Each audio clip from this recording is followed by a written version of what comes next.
Hello and warm welcome to this lecture series. I, Dr. Narendra Singh, going to deliver a lecture on a very important topic, theories of realistic development.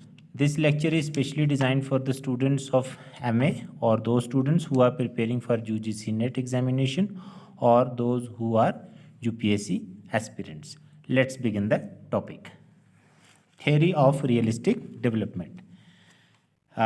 Till the beginning of decade of 1950s, as we observed, the approach to development focused on production of goods without taking into consideration the distribution of production among people.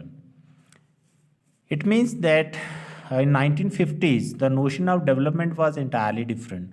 That was focused on how much production is taking place, not on how much distribution is taking place. कहने का मतलब ये है कि 1950 के दशक में जो डेवलपमेंट की जो डेफिनेशन थी वो ये थी कि आप कितना सामान पैदा कर रहे हैं, कितनी चीज़ें पैदा कर रहे हैं.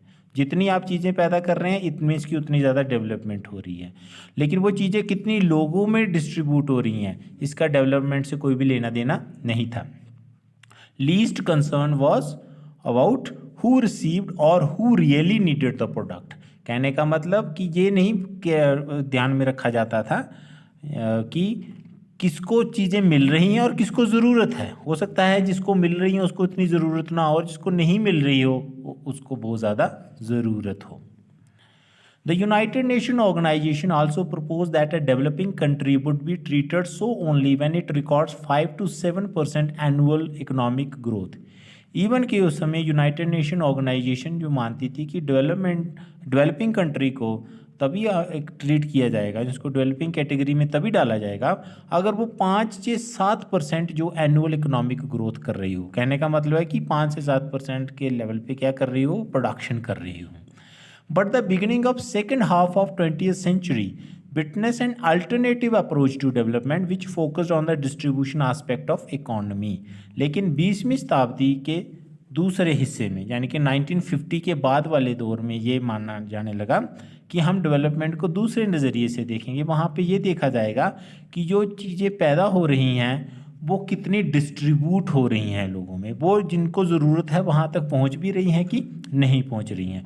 और भी बहुत सारे फंडामेंटल क्वेश्चंस उसमें पूछे जाते थे डेवलपमेंट को लेके कि किसी भी देश की डेवलपमेंट क्या है, कब हो डेवलपमेंट हो रही है कि नहीं हो रही, वो डिपेंड करता है इन क्वेश्चंस के ऊपर. पहला ये कि what has been happening to poverty, क्या वहाँ की गरीबी रेखा कम हुई है उस डेवलपमेंट से. Second, what has been happening to unemployment, क्या वहाँ की जो अनएम्प्लॉयमेंट रेट है, बेरोजगारी कम हुई है कि नहीं है, कम हुई है कि बढ़ी है. तीसरा, what has been happening to inequality, वहाँ पे जो इनइक्वालिटी है, चाहे जेंडर इनइक्वालिटी है चाहे इनकम इनइक्वालिटी है, वो कम हुई है कि ज़्यादा हुई है. अगर ये तीनों चीज़ें हाई लेवल से लो लेवल पे आई हैं, मतलब कि कम हुई हैं, तो हम मानेंगे कि वो देश क्या हुआ है, डेवलप हुआ है.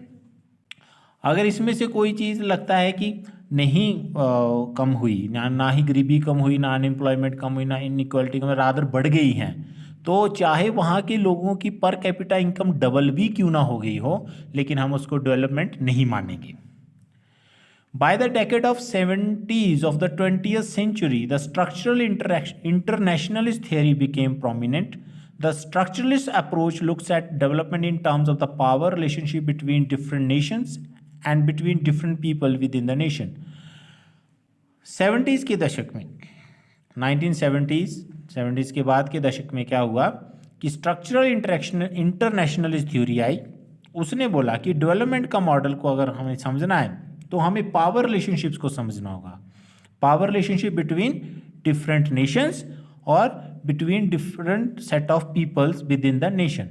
कहने का मतलब कि एक देश का दूसरे देश के साथ क्या पावर रिलेशनशिप है, जहाँ देश के अंदर भी कुछ लोग ज़्यादा पावरफुल हैं और कुछ लोग कम पावरफुल हैं, और उनके बीच में क्या डायरेक्ट रिलेशनशिप है, किस तरह से एक नेशन दूसरे नेशन पे इन्फ्लुएंस कर रहा है या उसको डोमिनेट कर रहा है, या देश में कुछ लोग जो ताकतवर लोग हैं, पैसे वाले लोग हैं, उन जिनके पास रिसोर्सेज हैं, वो किस तरह से गरीब लोगों को, जहाँ जिनके पास रिसोर्सेज नहीं है, जिनके पास मीन्स ऑफ प्रोडक्शन नहीं है, उनको कैसे उनकी लाइफ को डिटर्मिन कर रहे हैं. The theory visualises development as a process in which less developed countries are caught up in dependence and dominance relationship with rich countries, and these subordinate countries suffer from institutional and structural constraints. यहाँ पे ये है कि जो कम developed देश हैं वो किस तरह से जो ज़्यादा डेवलप्ड देश हैं उनके ऊपर डिपेंड हैं, और जो ज़्यादा ताकतवर देश हैं, पैसे वाले जो देश हैं, वो किस तरह से छोटे देशों को असर डालते हैं, या उनकी इकोनॉमिक पॉलिसी को डिटरमिन करते हैं, या उनके फ्यूचर को डिटरमिन करते हैं, या उनके डिक्टेट्स जो हैं वो गरीब देशों को मानने पड़ते हैं। अगर वो नहीं मानेंगे तो उनको ना ही फॉरेन एड मिलेगी और ना ही वहाँ पे प्रोडक्शन पॉसिबल हो पाएगी, क्योंकि जो गरीब देश हैं, जो लेस डेवलप्ड देश हैं, उनके पास क्या है, इंस्टीट्यूशंस भी इतने ताकतवर नहीं हैं, और उनके पास रिसोर्सेज भी उस तरह के नहीं हैं, उनके पास टेक्नोलॉजी उस तरह की नहीं है कि वो अपने लेवल के ऊपर डिसीजन ले सकें। There are two views regarding how dependence of underprivileged countries upon the fortunate ones. यहाँ पे दो विचार हैं कि किस तरह से जो underprivileged nations हैं वो किस तरह से अमीर देशों के ऊपर डिपेंड हैं। पहला तो ये है कि अमीर देश जो हैं वो अपनी हेजमनी बनाए रखना चाहते हैं। They want to maintain their hegemony over the poor countries for their own vested interest, क्योंकि उन्होंने अपने vested interest को सर्व करना है। इसलिए अमीर देश जो हैं वो वैसी ही पॉलिसीज़ बनाएंगे जिससे कि क्या होगा, उनको फ़ायदा हो। उनका इंटरेस्ट इसमें नहीं है कि गरीब देशों को फ़ायदा हो जाए। वो अगर गरीब देशों को कोई टेक्नोलॉजी ट्रांसफ़र भी करेंगे तो वो भी आउटडेटेड टेक्नोलॉजी ट्रांसफ़र करेंगे जो वहाँ पे पुरानी हो चुकी है। इसी तरह से देश में भी, एक नेशन में भी कुछ ऐसे लोग होते हैं, इंडस्ट्रियलिस्ट होते हैं, कैपिटलिस्ट होते हैं, वो क्या करते हैं, वो इस तरह की पॉलिसीज़ बनाते हैं जहाँ सरकार के ऊपर प्रेशर डालते हैं कि इस तरह की पॉलिसीज़ बनाई जाएं कि डायरेक्टली उनको बेनिफिट हो। इससे आम जनता को फ़ायदा होता है कि नहीं होता, इससे उनको कोई भी लेना देना नहीं है, इसलिए एक पावर रिलेशनशिप बनता है।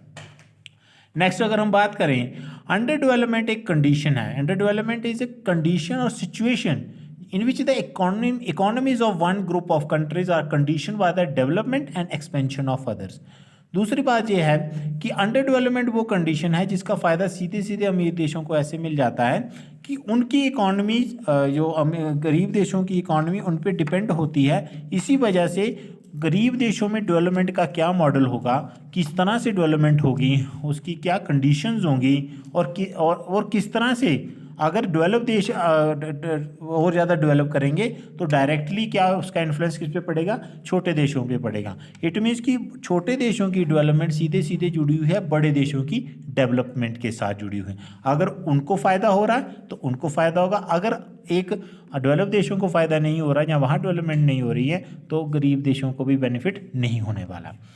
A relationship of interdependence between two or more economies or between such economies and the world trading system becomes a dependent relationship when some countries can expand over others. उसके बाद वो अपनी self imposed policy जो हैं वो दूसरे गरीब देशों पे अप्लाई कर देते हैं बिना उनकी मर्जी के, चाहे उसका कोई भी रिजल्ट उनको भुगतना पड़े। रिजल्ट तो भुगतना पड़ेगा छोटे देशों को ही, ठीक है। In either case, the basic situation of dependence causes these countries to be both backward and exploited. इसलिए दोनों ही केस में क्या होता है कि दोनों ही केस में जो गरीब देश हैं वो बैकवर्ड रह जाते हैं और एक्सप्लॉइट होते हैं, उनके पास कोई भी ऑप्शन नहीं बचता है। Dominant countries are endowed with technological, commercial, capital and socio-political predominance. क्योंकि जो अमीर देश हैं, जो डेवलप्ड देश हैं, उनके पास टेक्नोलॉजी के लिए वो काफ़ी साउंड हैं, कमर्शियली काफ़ी साउंड हैं, कैपिटल वाइज काफ़ी साउंड हैं, और सोशो पॉलिटिकल स्टेबिलिटी भी उन देशों में है जिसका फ़ायदा वो पूरे का पूरा उठाते हैं। दूसरा जो व्यू है वो टुडारो का है। टुडारो इस तरह की नोशन को कहते हैं फॉल्स पैराडाइम मॉडल। कहता है कि ये जो मॉडल ऑफ डेवलपमेंट है इसको हम फॉल्स पैराडाइम मॉडल में डालते हैं, जिसमें क्या है कि under development of the countries of Asia, Africa and Latin America is the direct result of the inappropriate and faulty advice provided to them by the assisting agencies like UNESCO, ILO, UNDP, IMF.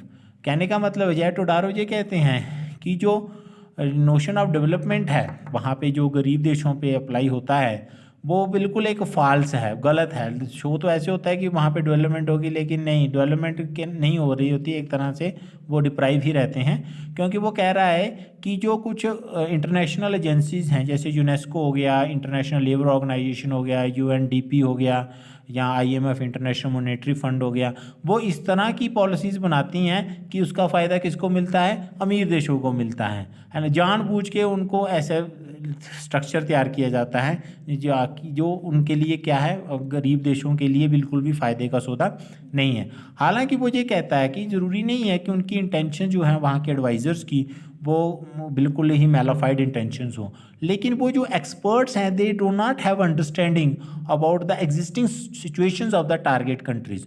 क्योंकि अमीर देश जो हैं, ये जो policy makers हैं, इनको गरीब देशों की हालात नहीं पता हैं, उनकी सिचुएशंस के बारे में बिल्कुल भी अंडरस्टैंडिंग नहीं है कि वहाँ की सोशल कंडीशंस क्या हैं, वहाँ की पॉलिटिकल कंडीशंस क्या हैं, वहाँ की इकोनॉमिक कंडीशंस क्या हैं।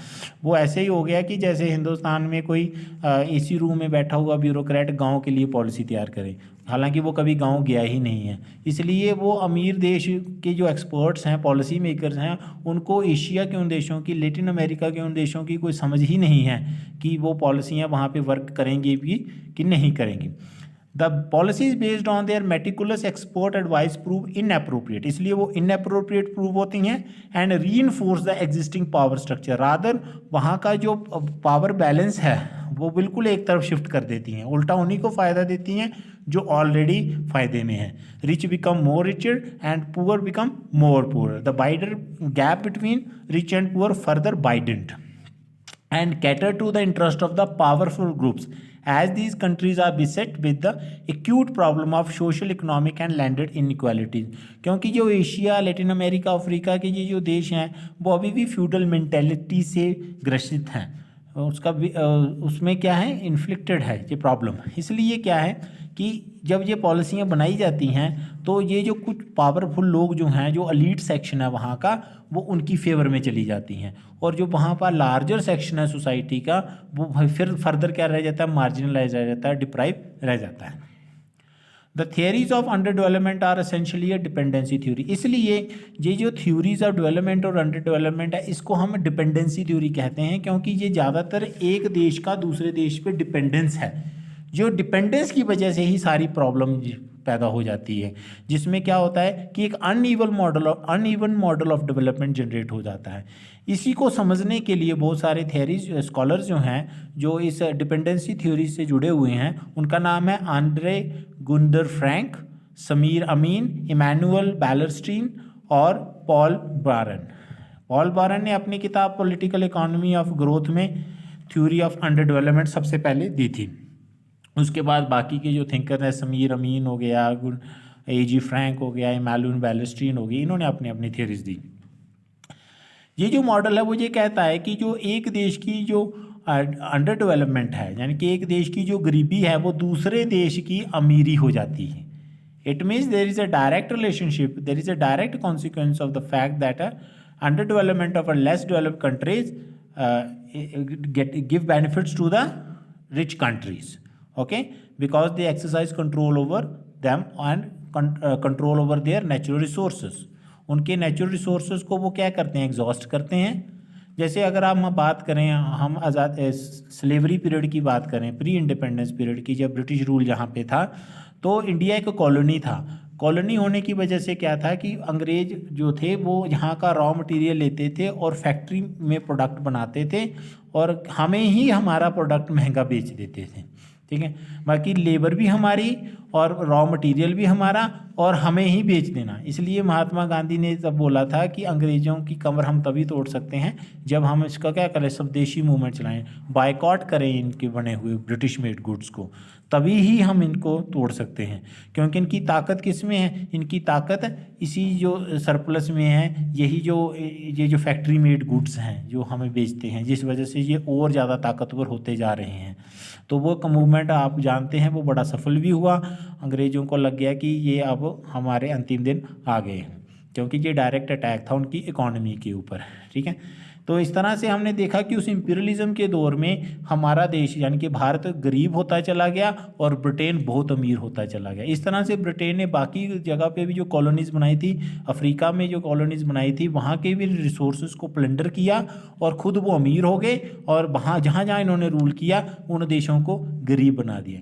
अगर हम प्रेजेंट सिनेरियो की बात करें तो अभी आपने देखा होगा एक समय ऐसा था कि भारत का जो जीडीपी था मिडिवल पीरियड में बहुत ज़्यादा था, 54% था, लेकिन अंग्रेज़ों ने जब लंबे समय तक रूल किया तो वो जीडीपी माइनस में ही चला गया, ठीक है ना। वो इसलिए चला गया क्योंकि हम लोग डिप्राइव होते चले गए, और इसकी वजह से आज हमें 75 ईयर्स लगे आज अपने पैरों पे खड़े होने के लिए। और ब्रिटेन देखिए एक छोटा सा देश है, लेकिन इंडिया इतना बड़ा देश है, लेकिन ब्रिटेन इतना डेवलप हो गया, लेकिन इंडिया जिसके पास इतने रिसोर्सेज थे वो डेवलप क्यों नहीं हो पाया? क्योंकि हमारे रिसोर्सेज को तो उन्होंने ही लूट लिया। लेकिन अभी देखिए हम 75 ईयर्स में ही कितना कवर अप कर गए कि अब इंडिया की इकॉनमी ब्रिटेन की इकॉनमी से आगे हो गई, ठीक है। तो यहाँ से ही पता चलता है। इसी तरह से अफ्रीका और लैटिन अमेरिका के जो देश कभी कॉलोनीज हुआ करते थे, जब वो आज इंडिपेंडेंट हुए, इंडिपेंडेंट होने के बाद वो आज काफ़ी ज़्यादा प्रॉस्परस होते जा रहे हैं और डेवलपमेंट की तरफ बढ़े हैं, ठीक। और जो अमीर देश हैं वो नहीं चाहते कि ये जो लेस डेवलप्ड नेशंस हैं ये तरक्की करें और अपने पैरों पे खड़े हो जाएं, क्योंकि अगर ये देश अपने पैरों पे खड़े हो जाते हैं तो क्या इनको कौन पूछेगा फिर डेवलप्ड नेशंस को? इसलिए वो अपनी गुंडागर्दी चलाने के लिए, अमीर देश या डेवलप्ड नेशंस अपनी डिक्टेटरशिप चलाने के लिए चाहते हैं कि ये देश पॉलिटिकल इंस्टेबिलिटी का शिकार रहें, इकोनॉमिक इंस्टेबिलिटी का शिकार रहें, वहाँ पे भी किसी तरह की कोई स्टेबिलिटी ना आए। इसलिए आपने देखा होगा कि वो सारी फॉरेन पावर्स हैं, जैसे हिंदुस्तान में ही वो इंडिया में कुछ ऐसी इश्यूज बनाए रखना चाहती हैं ताकि हिंदुस्तान तरक्की ना कर सके और इन्हीं टेररिज्म जैसे मुद्दों में या कॉमनल राइट्स जैसे मुद्दों में उलझा रह जाए। अपनी किताब ये जो हैं बैरन, अपनी किताब द डिपेंडेंसी इज डेंट, long live dependency and class struggle, जो उसने 1974 में लिखी, उसमें ये सारी चीज़ें एक्सप्लेन करते हैं। फ्रैंक जो हैं अंडरलाइन करते हैं कि जो ग्रोथ ऑफ क्लास स्ट्रगल है, जो क्लास स्ट्रगल चल रही है किसी अमीर देशों और गरीब देशों के बीच में, ठीक है, वो पॉलिसीज़, कुछ ऐसी पॉलिसीज़ बनी हैं जिसकी वजह से वो और ज़्यादा क्या हो गई है, और भी ज़्यादा इंटेंसिव हो गई है। मतलब कि क्लास स्ट्रगल अब सिर्फ ऐसा नहीं है कि जैसे मार्क्स कहता है कि क्लास स्ट्रगल किसके बीच में चल रही है, लोगों के बीच में, एक बुर्जुआ और प्रोलेटेरियत, जहाँ कहता है ये देशों के बीच में, एक देश जो बुर्जुआ देश हैं और वो देश जो प्रोलेटेरियत देश हैं। तो प्रोलेटेरियत देश के पास तो कुछ है ही नहीं खोने के, इसलिए वो उनके पास कोई ऑप्शन नहीं बचेगा, उनको क्या करना पड़ेगा, फाइट करना पड़ेगा ताकि वो उनके बराबर ही आ सकें।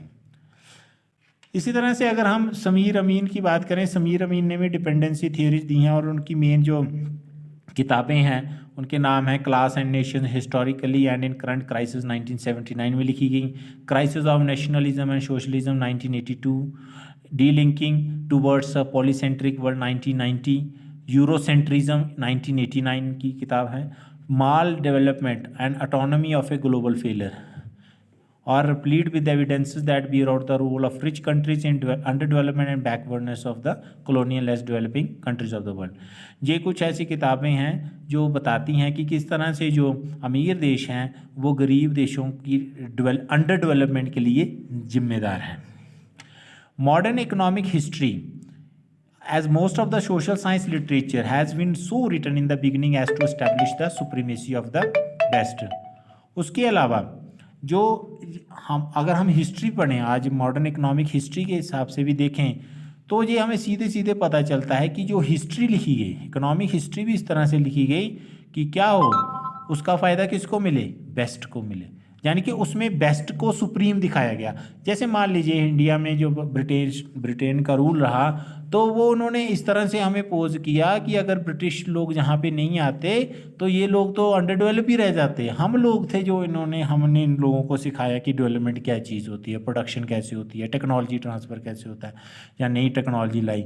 अगर हम लोग नहीं आते तो इन्होंने तो कभी खड़े ही नहीं हो पाना था। तो इस तरह से एक वेस्टर्न मॉडल को क्या किया गया, सुप्रीम पेश किया गया, और यहाँ की जो लोकल मॉडल था इकॉनमी का उसको रिग्रेसिव पोज किया गया, अंडर डेवलप पोज किया गया और आउटडेटेड पोज किया गया। इट मीन्स कि हिस्ट्री में भी, इकोनॉमिक हिस्ट्री में भी उनको ही ज़्यादा इम्पोर्टेंस दी गई। ये जो हिस्ट्री है, इसलिए इसको हम बोलते हैं Eurocentric history, Eurocentric interpretation of history, जिसमें वहाँ की जो लोकल मॉडल ऑफ इकोनॉमी था या वहाँ के लोगों की जो कंट्रीब्यूशंस थी उसको क्या प्रूव किया गया कि ये बिल्कुल नेगेटिव थी, और बाकी जो हमारे देशों की जो ब्रिटेन से या वेस्ट से जो देश आए जिन्होंने इन कॉलोनीज़ बनाई उनका बड़ा पॉजिटिव कंट्रीब्यूशन रहा इनकी इकोनॉमीज़ में। इसी तरह से अगर हम इंडिया और चाइना की बात करें, इंडिया और चाइना एक बहुत बड़ी सिविलाइजेशंस रही हैं। इंडियन सिविलाइजेशन तो we all know about it, the glorification of Indian history, ठीक है। तो इतना अगर आप मौर्यन पीरियड की बात करें, गुप्त पीरियड की बात करें, तो उस समय हम उसको क्या बोलते थे, उसको गोल्डन स्पैरो ऑफ, है ना, गोल्डन स्पैरो बोलते थे इंडिया को। लेकिन वो गोल्ड कहाँ चला गया, तो वो लूट के ले गए, ठीक है ना। तो चाइना भी इतना ज़्यादा एडवांस था सिविलाइजेशनली, लेकिन उनकी सिविलाइजेशंस को, इंडिया की सिविलाइजेशंस को तो माना जाता है कि ये थी ही नहीं, और उसका कोई मेंशन ही नहीं मिलता है। एक कॉलोनियल माइंडसेट तैयार किया गया कि यहाँ के लोग क्या करें कि अपने ही चीज़ों को क्रिटिसाइज़ करते हैं या उसको लो फ्रेम में देखते हैं कि ये तो ऐसे ही है। जो चीज़ इंडिया के साथ जुड़ी है या लोकल कल्चर के साथ जुड़ी है हम उसको हमेशा डिसरिस्पेक्ट की नज़र से देखते हैं, और जो चीज़ बेस्ट के साथ जुड़ी होती है हम उसको बड़ी रिस्पेक्ट के साथ देखते हैं। हमें लगता है कि ये बेस्ट से आई है तो पता नहीं कितनी बेटर होगी, लेकिन जो इंडिया की है या इंडिया के कल्चर से जुड़ी हुई हैं तो उसको हम हमेशा डिसरिस्पेक्ट से देखते हैं, बड़ा ही मतलब कि उसको लो इमेज उसके प्रति रखते हैं, ठीक है। ये जो यूरोपियनिज़म है, यही यूरोपियनिज़म आपको रिफ्लेक्ट होता है मार्क्सिस्ट का कंसेप्चुलाइजेशन में। उसकी किताब, उसका जो नोशन है the Asiatic mode of production, जिसमें मार्क्स क्या कहता है, एशियाटिक, वो कहता है कि एशियाटिक मोड ऑफ प्रोडक्शन क्या है, वहाँ पे कभी रेवोल्यूशन नहीं आ सकता, एशिया में कभी रेवोल्यूशन नहीं आ सकता। हालांकि उल्टा हुआ, चाइना में भी रेवोल्यूशन आया, ठीक है ना, तो वो पीजेंट्री रेवोल्यूशन लेके आई, ठीक है। तो कहने का रशिया में भी हालांकि रेवोल्यूशन जो आया, हालांकि रशिया यूरोप में भी पड़ता है, एशिया में पड़ता है, दोनों हिस्सों में पड़ता है, ठीक है, तो वहाँ पे भी रेवोल्यूशन आया। तो कहने का मतलब ये है कि मार्क्स का जो नोशन था कि एशियाटिक मोड ऑफ प्रोडक्शन क्या है, बड़ा बैकवर्ड सा है, बाकी पुराना फ्यूडल माइंडसेट का है, तो इसमें वो बात नहीं बन पाएगी, उसमें वो एलिमेंट्स नहीं है जिससे कि एक रेवोल्यूशन वाली स्टेज आ सके। तो वो एक यूरोसेंट्रिक पर्सपेक्टिव था जिससे वो एशियन सोसाइटी को एक्सप्लेन करने की कोशिश कर रहे थे। हालांकि एशियन सोसाइटी का जो कल्चरली, एथनिकली, पॉलिटिकली, इकोनॉमिकली क्या है, डिफरेंट है किससे, वेस्ट की सोसाइटी से। लेकिन आज भी हम जब पढ़ते हैं, हम अपने इंडियन सोसाइटी को समझने के लिए भी हम बेस्ट के थिंकर्स को पढ़ते हैं कि बेस्ट के लोग हमें पढ़ाते हैं कि इंडियन सोसाइटी क्या है। वो हमें बताते हैं कि यहाँ का कास्ट सिस्टम क्या है, यहाँ का क्लास सिस्टम क्या है, यहाँ के जेंडर सिस्टम क्या है। तो ओवरऑल हमें यहाँ के कल्चर के बारे में और यहाँ की रिलीजन के बारे में जो पर्सपेक्टिव है, हम उसके लिए किसकी तरफ देखते हैं, बेस्ट की तरफ देखते हैं। ये एक यूरोपियनाइजेशन है। तो ये सब लेक्चर था जिस पे हमने आज बात की कि किस तरह से जो एक रियलिस्टिक मॉडल ऑफ डेवलपमेंट जिसमें डिपेंडेंसी थ्योरीज हैं, बैरन की, समीर अमीन की, ए.जी. फ्रैंक की, उसकी एक इंट्रोडक्टरी पार्ट था। बाकी हम इंडिविजुअली बैरन की थ्योरी को स्टडी करेंगे, समीर अमीन की, ए.जी. फ्रैंक की थ्योरी को नेक्स्ट लेक्चर में स्टडी करेंगे। Thank you for the patient listening.